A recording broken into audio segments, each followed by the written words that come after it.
Código de barras. El consumo en la SER.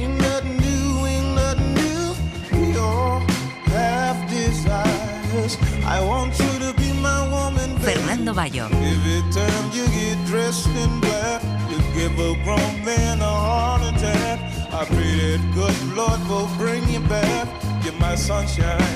Casi 3 millones de aves de corral han sido sacrificadas en los últimos meses en España debido al brote de gripe aviar. A menos gallinas, menos huevos, pero ¿disparará eso el precio de la docena en el lineal del supermercado? Si todo va como tiene que ir y no hay ningún foco más, no tiene por qué influir en el precio del huevo ni en el precio de nada. Ahora sí, puede ser que nos empiecen a subir el precio de los piensos, porque ahora están muy bajos. ¿Eso afectará al precio del huevo? Pues seguramente. También hablamos de publicidad engañosa y de los falsos descuentos que afloran en estas semanas previas al Black Friday. Ahí lo que hay, en muchísimos casos, es un fraude clarísimo en el que te dicen antes costaba 50, ahora cuesta 25 y es mentira. Antes costaba también 25 igual que hoy, o costaba solamente 4 o 5 euros más, la rebaja es muy inferior a la que te prometen y simulan un precio original muchísimo más caro. Y vamos a aprender a identificar las ciberestafas que nos acechan cada vez con más frecuencia en estos periodos de rebaja online. Esto es Código de Barras. Empezamos.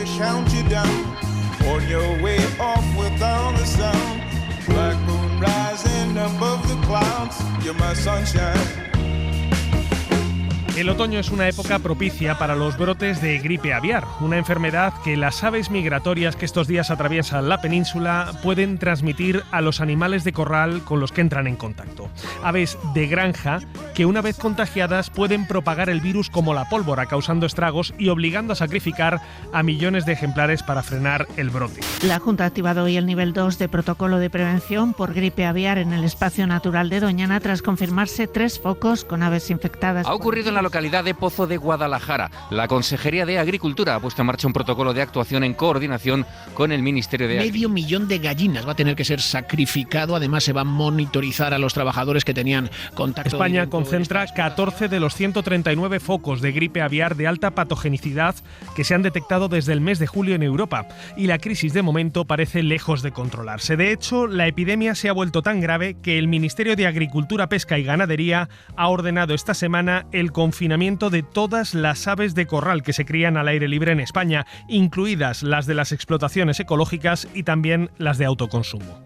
Eloy Ureña es ganadero y dueño de una granja de engorde de pollos en la provincia de Zaragoza. Eloy, ¿qué tal? Bienvenido a Código de Barras. Muchas gracias por la llamada y por intentar aportar un poco de luz a esto. Como ganadero, ¿a ti cómo te afecta en términos prácticos este confinamiento avícola? No sé si tú ya venías aplicando medidas desde antes de que las haya impuesto el Ministerio. De normal, la mayor parte de medidas ya las aplicamos por bioseguridad. Y en alguna granja de ponedoras sí que se aplicó un poco lo de las medidas de entrarlas en gallinero porque vieron o tenían focos de aves silvestres muy cerca y por si acaso es mejor prevenir que no después te pase lo más fuerte, que eso es la ruina de una granja. Porque para que la gente lo entienda, como explicábamos, el problema aquí es que las aves silvestres entren en contacto con las aves de corral y les transmitan un virus para el que no están preparadas y ese virus se expanda dentro de lo que es la instalación, la granja. Exacto, y ese virus es muy, muy virulento con las aves de corral, sobre todo con pavo también, es decir, que lo que supondría es la muerte de mayor parte de esa granja. Tú, además de ganadero, eres responsable del sector avícola en COAG, en la Coordinadora de Agricultores y Ganaderos. Desde la COAG, ¿entendéis las medidas que se han impuesto por parte del Ministerio? Sí, las entendemos, las respetamos, las acatamos y las hemos visto razonables y buenas, porque cuando dependes de comunidades autónomas que no aplican esas medidas o no quieren aplicar por miedo o por, llámalo X, que el Ministerio las aplique de forma generalizada, hemos visto que ha sido muy acertado. Las noticias sobre la propagación de la gripe aviar se daban desde el pasado mes de julio, con algunos brotes que habían surgido en granjas en diferentes provincias de España. Esta era una situación previsible de acuerdo a las condiciones de este año, y no sé si se ha llegado quizás demasiado tarde a poner las medidas ya cuando el daño está hecho. Nunca es tarde si la dicha es buena. Eso es un refrán que tiene toda la razón del mundo. Los dos primeros casos, si no recuerdo mal, fueron en Extremadura, en una granja de pavos o un par de granjas de pavos, otra después en Huelva. Eran puntuales, porque por lo que hemos visto ese foco no se expandió. El problema más gordo lo hemos tenido en la zona de Castilla y León, en Olmedo, que ahí sí que hubo un conjunto de granjas que fueron afectadas con casi 2 millones de ponedoras. Lo cual significa que hay 2 millones de huevos diarios menos, y reponer esos 2 millones de ponedoras puede llegar a tardar de 7 meses a un año. Dices que hay 2 millones de huevos diarios menos que llegan al mercado. Entiendo que a menor oferta e igual demanda, los consumidores vamos a notar una subida del precio del huevo próximamente. Por la influenza aviar, si todo va como tiene que ir y no hay ningún foco más, no tiene por qué influir en el precio del huevo ni en el precio de nada. No debería. Ahora sí, puede ser que nos empiecen a subir el precio de los piensos, porque ahora están muy bajos.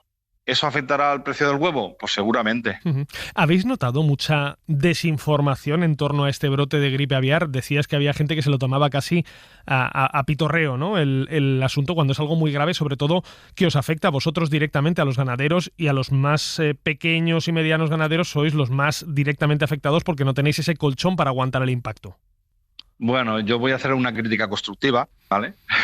Mi crítica constructiva es que yo, que vivo en el mundo rural, a mí huevos no me van a faltar, ¿vale? Ni carne de pollo. El que lo va a sufrir, si se lo toman a cachondeo, va a ser las grandes ciudades, que necesitan mucha cantidad de huevo y de carne para poder subsistir. Es decir, no nos tomemos las cosas a cachondeo, porque al final es algo grave que puede ser la ruina de al que le toca. Yo no quiero ponerme en la piel del granjero de Olmedo que ha tenido 4 o 5 granjas infectadas. No me quiero poner en la piel, porque eso es la ruina. La ruina. Aunque te paguen las ponedoras y estés asegurado, simplemente es la ruina, y el malestar que debe de tener esta empresa o este hombre debe ser monumental. Aunque no lo tomemos a cachondeo, porque al final son cosas del comer, y que son... el huevo es un alimento que lo utilizamos para todo, para pastelería, para comer, para desayunar, para todo. El huevo y la carne de ave, incluso si ha sufrido una infección de gripe aviar, ¿son seguros para el consumo humano? O sea, ¿hay problemas con el consumo de huevos? ¿Deberíamos plantear algún tipo de medidas cuando compramos una docena de huevos o cuando compramos unos filetes de pollo en la carnicería? No tenemos que tomar ninguna medida, porque, sinceramente, ninguna ave de corral afectada han ido a mercado. Incluso aunque llegasen a mercado, ¿habría problema? Es decir, ese ave que ya ha sido sacrificada o ese huevo que ya ha sido puesto, ¿podría suponer algún problema de salud para los humanos? Según los virólogos y lo que yo he visto en las noticias que nos han pasado, no debería pasar nada, y siempre que esté cocinado y tal, no tiene por qué infectar al ser humano, porque no es un virus que afecte al ser humano, sino es entre aves. Lo que pasa es que es muy virulento, es muy parecido a lo que es cómo se transmitía en el COVID, ¿vale? Es muy parecido. Por eso muchas veces pedimos esto que ha hecho el Ministerio de acotar ferias y avistamientos de pájaros y todo eso, lo vemos bien, porque toda esa gente que iba a ver, por ejemplo, aquí en Aragón, en la Laguna del Gallo Canta, esos autobuses de colegios y tal, lo que estaban haciendo, si estaban en una zona que había aves migratorias muertas e infectadas con influenza aviar, lo que hacían era repartirlo. Incluso si no se llega a tocar ese ave, o sea, solamente por estar en las proximidades. Exacto, tú solo que haya un excremento de esa ave, o que la carga vírica que esté corriendo por el ambiente, al final la tienes en la ropa, y esa ropa, tú estás hablando con un granjero, por ejemplo, y llevas esa ropa y lo que haces es pegársela. Ya. Por eso nosotros hacemos eso que hemos hablado al principio, de medidas de bioseguridad. Yo la ropa que tengo en la granja, o el 100% de todos los granjeros, no la utilizamos para después de la granja, es decir, esa ropa y ese calzado se queda en la granja y nosotros después en casa tenemos otro, punto. Es decir, ya nos cambiamos en la granja y evitamos ese contacto con el exterior. Eloy, tú en los años que llevas como granjero en el sector avícola, ¿habías visto algún caso de propagación de gripe aviar como este que estamos viviendo en España? Y hay que recordar también en diferentes países de Europa. En los países de Europa del Este sí. Estos casos que ha habido son normales para ellos, porque las aves se quedan más tiempo allí y están infectadas. Y en lo que es Europa, ya te digo, en zona de Polonia, Alemania, en Francia este año ha bajado un poco, pero también era muy virulento. Pero así en España, desde que soy responsable avícola, no he visto tantos casos de aves silvestres a la vez, porque tú cuenta que en la laguna de Gallo Canta había 719 grullas. Tan virulento no lo ha habido, ya te digo, en los años que yo llevo como responsable avícola. ¿Y alguien nos ha explicado desde el Ministerio o desde el CSIC o algún organismo científico a qué puede deberse que este año haya más propagación del virus? Ha habido alguna reunión en el Ministerio, un par, muy urgentes, pero era para más o menos decirnos que la carga vírica pues, se veía en Europa que iba bastante cargada y después que vendría para España, pero no sabíamos si se iban a quedar, si se iban a tirar de largo. Y claro, al final, por lo que vemos, sí que lo hemos sufrido, sobre todo en esa zona. Y esperemos que no vaya más en ningún numeral ni en ninguna zona más de aves silvestres. Porque de momento en el Parque de Doñana ha habido alguna, pero tampoco nada del otro mundo. Esperemos que no vaya más. Esperemos que así sea. Eloy Ureña, ganadero y dueño de una granja de engorde de pollos en el municipio de Fallón, en Zaragoza, además de responsable del sector avícola en COAC. Muchísimas gracias por haber estado hoy con nosotros en Código de Barras, explicándonos en qué consiste y cómo afecta al sector este brote de gripe aviar que está golpeando a las granjas españolas. Gracias a vosotros y espero que mis explicaciones hayan llegado un poco a las dudas que había a los consumidores. Claro que Muchas sí. gracias. Eloy, gracias. A ti. En un país como España, que consume más de 250.000 toneladas de huevo al año y donde la carne de pollo forma parte de la dieta básica de millones de hogares, seguro que esta subida del precio de los productos avícolas, que muchos expertos anticipan, amenaza con causar nuevos problemas a los consumidores, especialmente, como venimos contando en las últimas semanas, a las familias con menos recursos. Código de Barras. Síguenos en Twitter, en Facebook y en Instagram, @Código de Barras.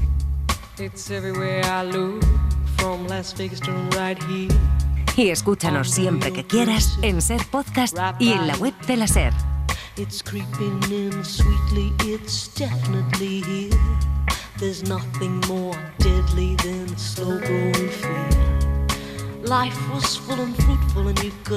En unos segundos abrimos nuestro consultorio. Si usted tiene cualquier duda o reclamo de consumo, envíenosla a códigodebarras@cadenaser.com o escríbanos un WhatsApp al teléfono del programa al 679 01 7014. The shallower it grows, the fainter we go into the fade out line.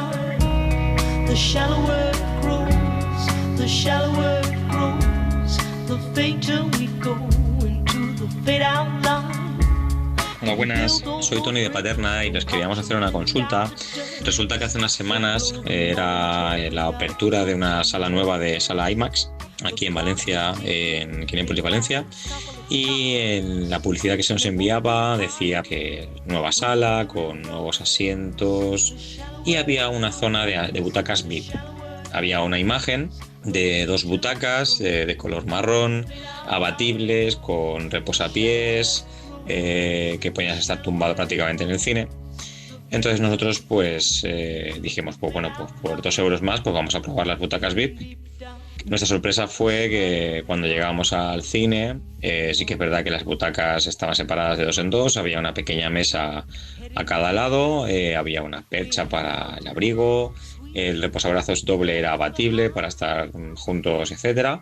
Pero, sorpresa, las butacas no se podían reclinar, no podías elevar los pies, eran fijas, como las de toda la sala.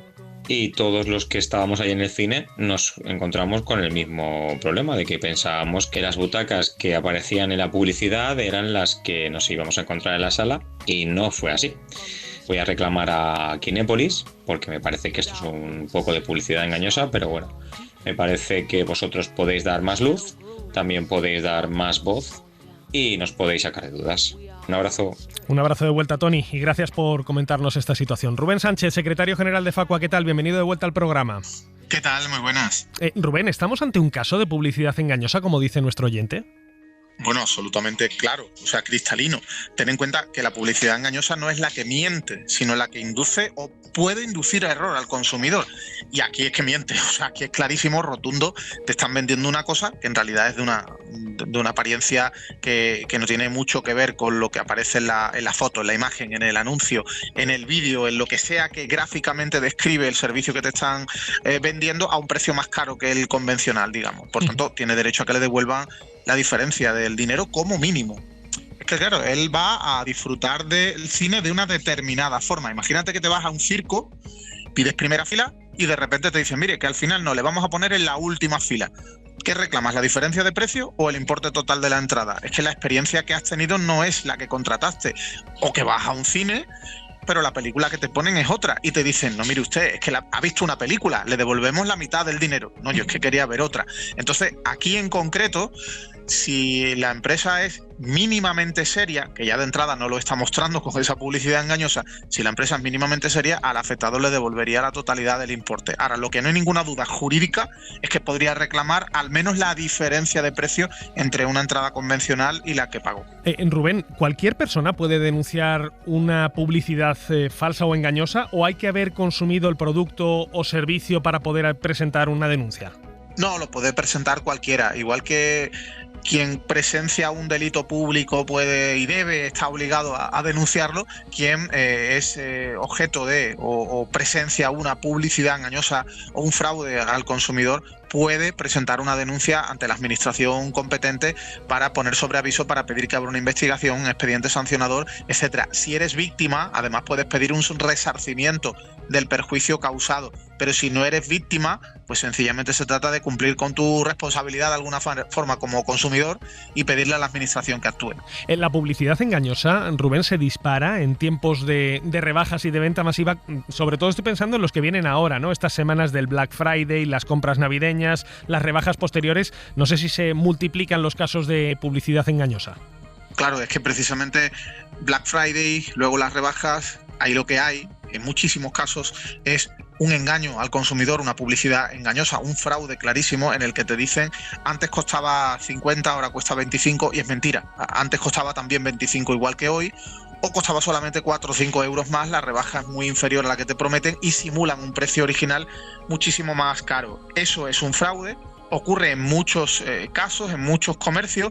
Es complicado para el consumidor detectarlo, salvo que haya un producto en concreto que te gusta, que piensas comprar, que incluso le haces fotos al etiquetado para luego ver qué cambios hay a la baja, y entonces sí, eres consciente, incluso tienes la prueba. Si no, bueno, pues puedes tener la sospecha, puedes tener datos, a lo mejor algún pantallazo de haber rastreado un producto en una determinada tienda y luego ver cómo inventan el precio original para inflar la supuesta rebaja.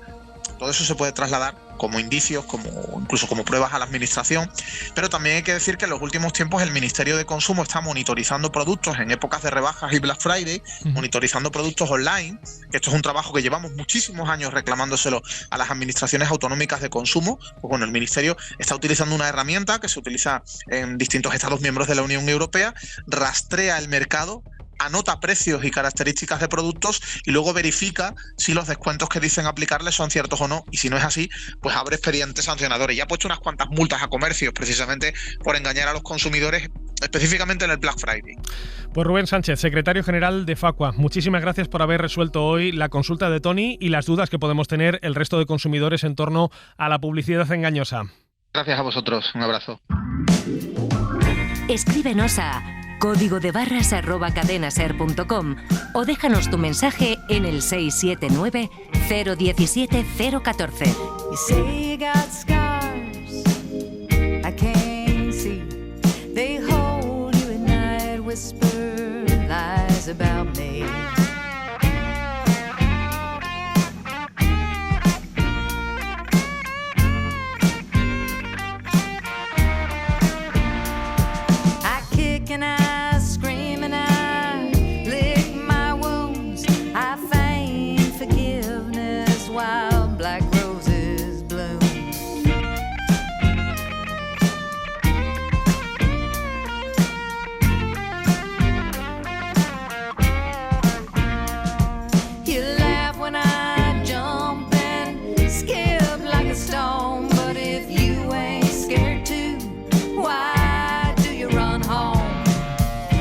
Suscríbete a Código de Barras.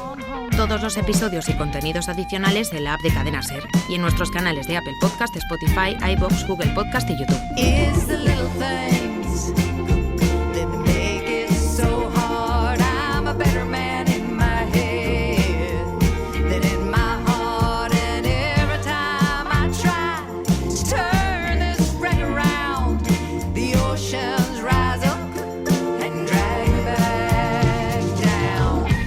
El Black Friday se ha convertido en uno de los periodos de compra favorito de los españoles. 4 de cada 10 consumidores lo aprovecharon el año pasado para adelantar compras navideñas en busca de descuentos jugosos, aunque no siempre es oro todo lo que reluce. Adela Molina, compañera de la sección de Economía de la cadena SER, ¿qué tal? Muy buenas. Hola Fernando, ¿qué tal? Adela, diversas organizaciones de consumo, nos lo decía antes Rubén Sánchez de Facua, denuncian que algunos comercios aprovechan el reclamo de épocas como el Black Friday para colarnos descuentos cuando en realidad son rebajas engañosas. De hecho, también la OCU afirma que casi la mitad de los productos que ha analizado recientemente, un 43%, subieron de precio antes del Black Friday con respecto al mínimo que alcanzaron meses antes. La organización ha comparado lo que costaban artículos electrónicos o electrodomésticos en 60 webs de venta online, constatando que las falsas rebajas son habituales. Para evitarlas, esta recomendación que nos hace su portavoz, Iliana Perniciano. Debemos comprobar si los descuentos anunciados se ajustan a la normativa vigente, que lo que dice es que el precio rebajado tiene que ser el más barato de los últimos 30 días. Si no es el más barato, no es el precio el que están ofreciendo en Black Friday, el más económico de los últimos 30 días, estarían incumpliendo la normativa. El Ministerio de Consumo ha impuesto sanciones a 7 empresas por estas prácticas durante el Black Friday del año pasado, que han sido avaladas por la justicia a pesar del recurso presentado por 4 de ellas. La OCU reclama en cualquier caso más contundencia y reforzar los mecanismos de control para que las ofertas falsas no lleguen al consumidor. Adela, como siempre, muchísimas gracias. A vosotros. Los engaños del Black Friday, sin embargo, no se limitan a los falsos descuentos. Este periodo de rebajas es uno de los más peligrosos en materia de ciberseguridad. Según los datos del Centro Europeo de Ciberseguridad, el año pasado, más del 60% de las estafas registradas en la semana del Black Friday tuvieron como punto de partida un correo electrónico falso. Y con la inteligencia artificial y con los pagos instantáneos, detectar estas trampas cada vez es más difícil. Jesús Alcalde es cofundador de Flamira, una startup tecnológica que busca extender la ciberseguridad a las pequeñas y medianas empresas en España. Jesús, ¿qué tal? Bienvenido a Código de Barras. Hola, buenas. Un placer estar aquí. Muchas gracias. Gracias por atendernos.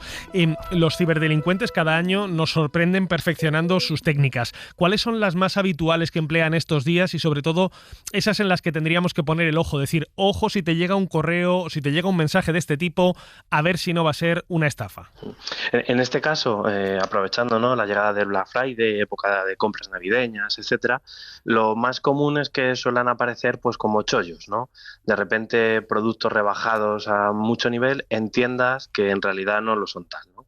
Entonces es fácil de repente encontrarnos en redes sociales, en anuncios, en páginas completamente lícitas, pues a lo mejor algún anuncio de compra de ese objeto que estamos deseando para regalar a alguien que de repente está a un descuento que no puede resistir. Y normalmente suele ser lo típico, ¿no? De que últimas unidades, cómpralo antes de la última hora, ¿no? Un poco para llamar la atención. Normalmente esos anuncios, ¿qué suelen llevar? ¿A páginas espejo? ¿A, digamos, a apps fraudulentas? ¿Cuál es el modus operandi más habitual que nos encontramos una vez que vemos ese reclamo publicitario? Sí, en muchos casos esto acaba yendo a una página que parece una página de compras completamente normal, pero que suelen tener dominios extraños, ¿no? Que en vez de ser .com o similar, a lo mejor es un .shop o .store, algo parecido, y que tienen toda la apariencia de una página normal, con reseñas, con contenido, con más productos, ¿no? Con una pasarela de pago que nos inspira confianza.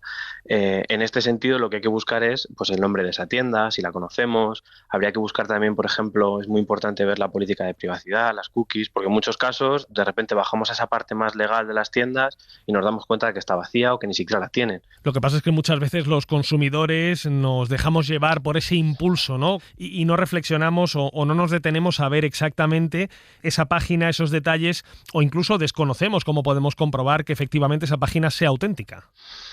Vamos, sin ir más lejos, yo mismo hace un par de años caí en una de estas. No me digas. Fíjate que yo conozco muy bien cómo funcionan y entonces aquí lo único, pues recomendar a la gente qué hacer, ¿no?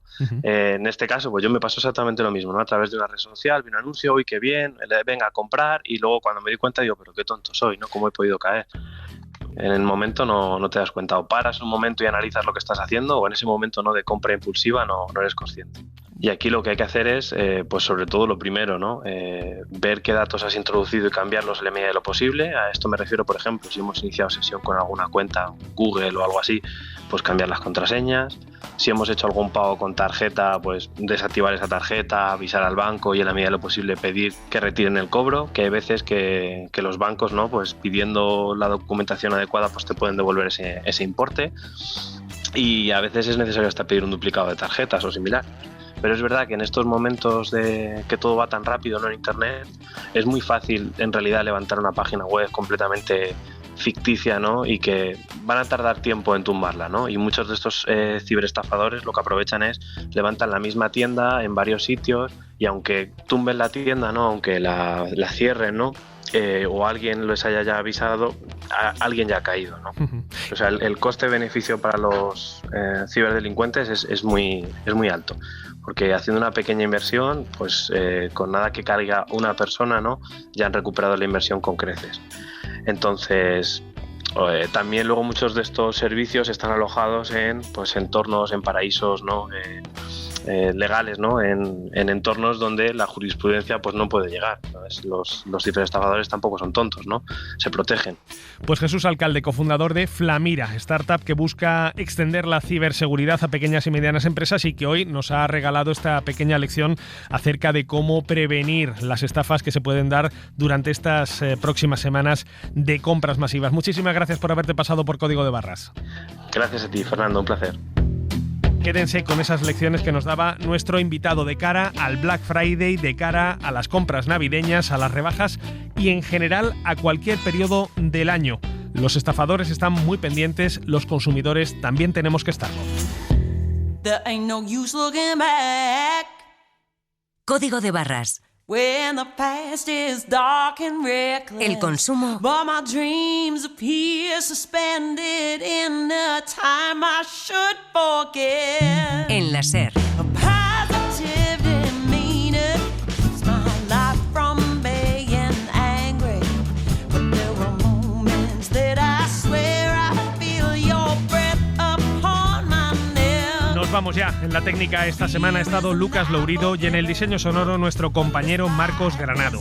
Nos volvemos a escuchar el próximo domingo a las 6:30 de la mañana. Hasta entonces, como siempre, feliz semana y recuerden, consuman con cabeza.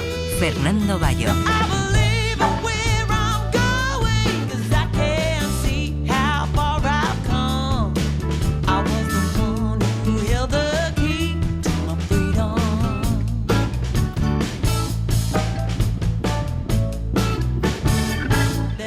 Use looking back.